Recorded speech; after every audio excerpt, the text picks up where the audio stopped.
حضرت زینب رضی اللہ تعالیٰ عنہ حضرت امام حسین کی سگی بہن ہے۔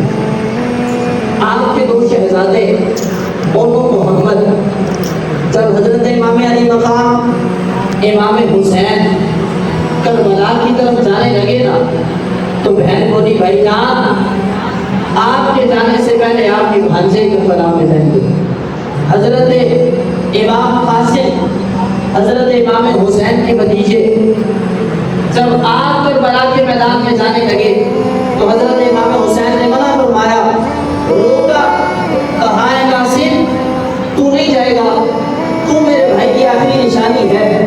تو حضرت امام قاسم نے ایک چٹھی نکالی نا، وہ چٹھی نکال کے کہنے لگے چاچا جان یہ چٹھی میرے بابا نے مجھے دی تھی کہ جب تم پر مشکل سے مشکل وقت آ جائے تو اس چٹھی کو کھول کے دیکھ لینا۔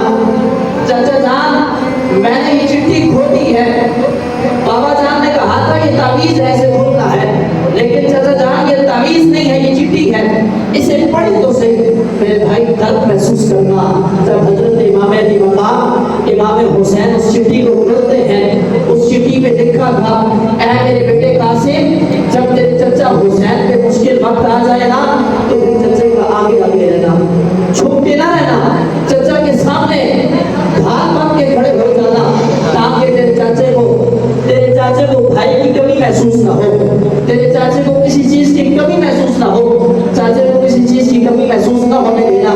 جب حضرت امام علی مقام امام حسین نے چٹھی پڑھی نا تو کربلا کے میدان میں پہلی مرتبہ حضرت امام علی مقام امام حسین کی آنکھوں سے آنسو آپ رو پڑے اور کہنے لگے زندگی میں اگر میں نے اپنے بھائی کی کوئی بات نہیں ڈالی تو آج بھی نہیں ڈالتا، ٹھیک ہے تجھے اجازت ہے۔ حضرت امام قاسم کے سر پہ حضرت امام علی مقام نے اپنے ہاتھوں سے دستار سجائی، آپ کو میدان کربلا کی طرف روانہ کیا۔ آپ کربلا کے میدان میں جاتے ہیں، یزیدیوں کی صفوں میں گھس جاتے ہیں، مولی گاجر کی طرح انہیں کاٹنا شروع کر دیتے ہیں۔ ایک دفعہ 20 لوگوں کو مارنے کے بعد واپس خیمے میں آتے ہیں، لوگ آ کے کہتے ہیں چچا جان یہ یزید کی قوم تو بڑی مزدل ہے، بڑی کمزور ہوئی ہے، چچا جان اگر مجھے پانی کے چند قطرے مل جائے نا، چند قطرے پانی کے بدن سے نیچے اتر جائے نا چچا جان میں یہ ساری فوج کاٹ کے رکھوں۔ پھر حضرت امام علی مقام امام حسین نے حضرت امام قاسم کو روانہ کیا۔ یزیدیوں کو سبوں کو کاٹ رہے ہیں، ایک لعین ایک یزیدی امر بن سعد بولا کہ وہ یزیدی یہ علی کا بولا ہے، ایسے کام نہیں آنا، ایک ایک کر کے جا رہے ہو، اس نے تو سب کو کاٹ دینا ہے، اگر ایسے ہی جاتے رہے تو شام کا سورج بعد میں غروب ہونا ہے، فوج یزید کا سورج پہلے غروب ہو جاتا ہے، یہ علی کا بولا ہے، اس کے سامنے تم کیسے جا رہے ہو، چاروں طرف سے وار کرو۔ میرے بھائیوں میرے دوستوں چاروں طرف سے تیر برسے، ایک یزیدی نے ایک لعنتی نے ایک خبیث نے تیر چلایا جو حضرت امام قاسم کی گردن کو چیرتا ہوا اس کی طرف سے نکل گیا اور آپ شہادت کا جام نوش کر گئے۔ یہ منظر خیمے سے آپ کی اٹھی جان حضرت زینب رضی اللہ تعالی عنہا آپ دیکھ رہی تھی، اپنے آپ پر قابو رکھتے ہوئے، اپنی آنکھوں پر قابو رکھتے ہوئے، اپنے لفظوں پر قابو رکھتے ہوئے اپنے بھائی سے کہتی ہے بھائی جان جا میرے بھائی کا بیٹا کربلا میں اپنا امتحان دے چکا ہے، جا میرے بھائی کا بیٹا اپنا امتحان دے چکا ہے، اسے اٹھا کے لے آ۔ حضرت امام حسین کربلا کے میدان میں جاتے ہیں، آپ نے اس نتیجے امام قاسم کو سینے سے لگا کے اٹھاتے ہیں۔ موقع پر مورخ ابن ناصر لکھتا ہے کہ آپ کا قد مبارک اتنا لمبا تھا کہ جب آپ کو حضرت امام علی مقام امام حسین نے اپنے سینے سے لگایا اٹھا کے لا رہے تھے، آپ کے پاؤں مبارک زمین پہ لگ رہے تھے، آپ کا لاشا اپنے خیمے میں رکھا۔ اس کے بعد حضرت امام علی اکبر شبیہ مصطفیٰ جن کی صورت میں مصطفیٰ نظر آیا کرتے تھے، جس کسی نے مصطفیٰ کو دیکھنا ہوتا، جب مصطفیٰ کو نہ دیکھا ہوتا تھا لوگ پوچھتے تھے حضور کیسے تھے، بتایا جاتا تھا امام علی اکبر کو دیکھ لو سمجھ لو کہ تم نے حضور کو دیکھ لیا ہے۔